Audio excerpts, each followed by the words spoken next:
Lisa Hartman. After taking 11 years off to raise 3 daughters, Lisa Hartman's career is back on track. Do you think it took a lot of courage to re-enter the workforce?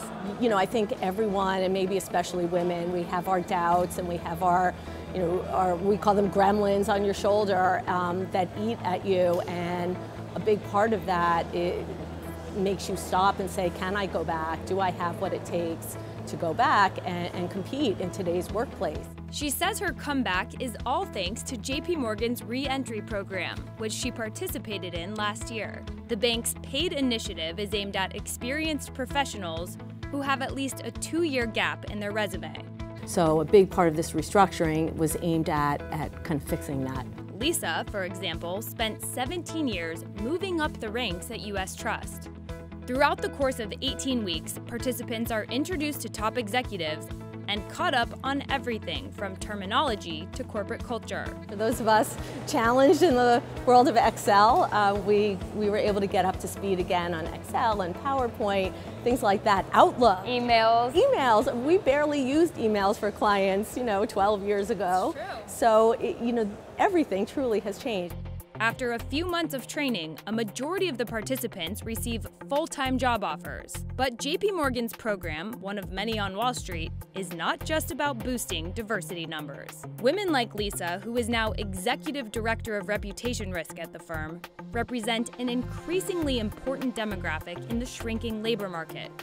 With baby boomers set to retire and job openings hitting record highs, America needs more girl power to keep the economy humming. Yet statistics show a troubling trend. More educated women are opting out of the workforce altogether. As of August, women had a labor force participation rate of just 57%, compared to 69% for men. To draw more women back into the workforce, companies are hosting a wide range of programs and events that are tailored to specific groups of females. According to data from leanin.org and McKinsey, more than half of the women who participate say the programs are extremely effective. So we're trying to continue to consider different pockets and different groups of talent that are out there that are frankly untapped for our organizations. The nation's 6 biggest banks have launched a slew of programs, symposiums, and events in the past 5 years, which they say have helped women find more sponsors, outpace peers in promotions, and stay at the firm longer.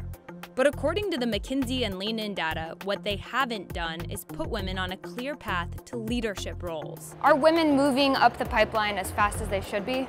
I don't know what the rate of appropriate speed is. I think that we have to continue to make sure we're feeding that pipeline at every level within the organization. Still, some women aren't sure if they want to grab the brass ring. And for working moms like Lisa, getting back in the door is the first and perhaps most challenging step.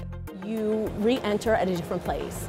And maybe you take a step back, and you have to know that, and you set your expectations properly. But I have no questions that this wasn't the right move.